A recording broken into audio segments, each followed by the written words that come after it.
Wow, I was surprised to see that.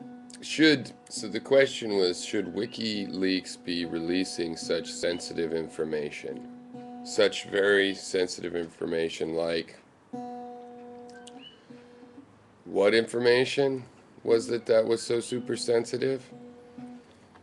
I mean, they believe in redacting private information, personal information.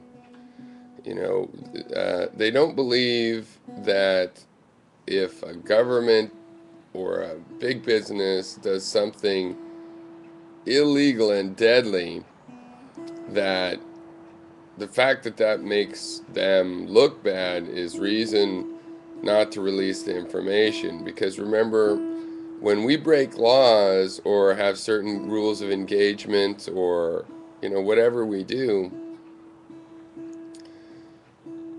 we are saying what we think is in our best interest. So, if the government breaks that, it's breaking the will of the people right there. I mean, why?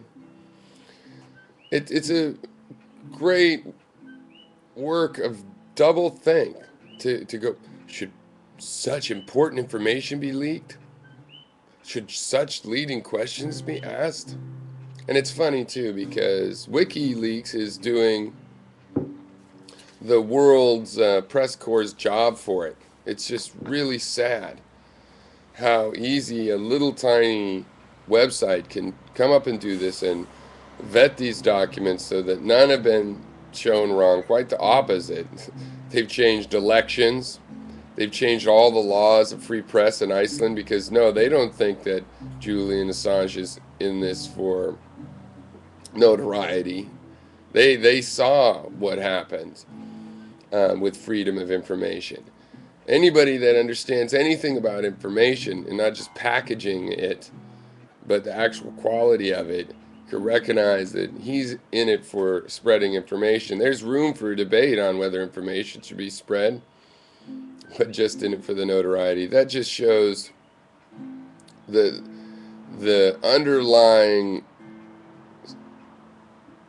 nature of like doing media commentary. For example, like your channel, you're going to just go around and ask and influence people with your question of should terribly sensitive information be like what? Like what? There's information there that we have been breaking international rule, our own rules of war. You concerned about that? I mean, and people, let's face facts. Nobody's ever said all right now that any of this information or any of the information from WikiLeaks has caused that kind of backlash. It's the public perception. That's what it affects. And you actually, okay, so a couple months ago, they released this Apache helicopter. It killed a bunch, like 16 people, really badly wounded a couple of kids, and two Reuters employees. And when the Reuters tried to get it through freedom of information, they wouldn't give it. And when they were asked, well, how'd the kids get hurt? The government response, military response was, oh, we don't know. But then somebody sent that videotape to WikiLeaks, and we saw that. Why? How did that violate any principle of national security? If you watch that video, how did that violate? Okay, it just showed what's going on there. What are the people? Is it that the people, I don't know what town it was over, I forget if it was Baghdad, it's some city like this, maybe it was Fallujah, were they gonna know the big secret that there were American military helicopters flying over their city? Was that going to be a big release to them? That they fire on groups of men or fire on people coming to pick up the wounded? They know all those things. They know already. It's not for them that those things, it's not from them that reality is hidden. It's from the people in that street that you're asking questions of. Vague questions about, should information that's going to hurt you be hidden from other people?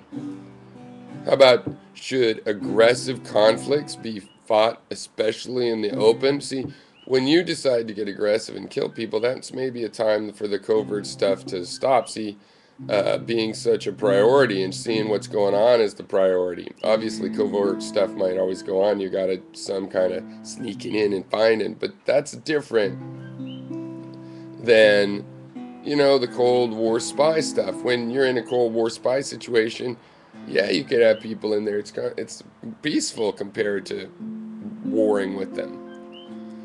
But it's very crucial that we know how we wage war.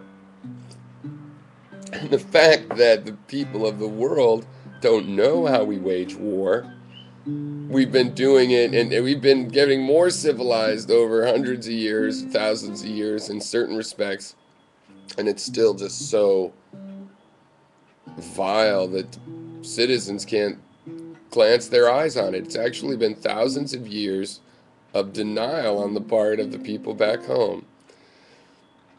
And should WikiLeaks be ashamed for opening the eyes of the public when there's a multi-billion-dollar industry that your channel is so well produced that you're basically almost a part of, whether professionally or not, exists to provide, and they won't do it.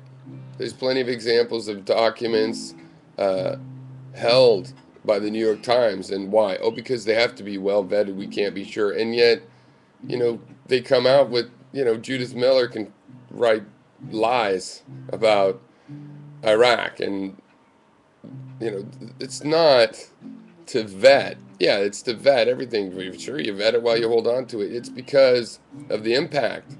And how will it impact the manufacturing of consent, which is the real problem. We don't need any information. Yes, it's dangerous. It's also dangerous to use fire, to put gasoline in cars, to ski, and it's one of the good kinds of dangers where you get better at handling dangerous truth the more you have to handle it. And we obviously can't even handle like easy little truths, let alone the dangerous ones. So yeah, no, WikiLeaks is not lame. I mean, you are mistaken. Julian Assange is really the best activist journalist in the world, and that's the total story of that. And he's going to have a lot of notoriety because he's changing the world significantly. You ought to look up the examples.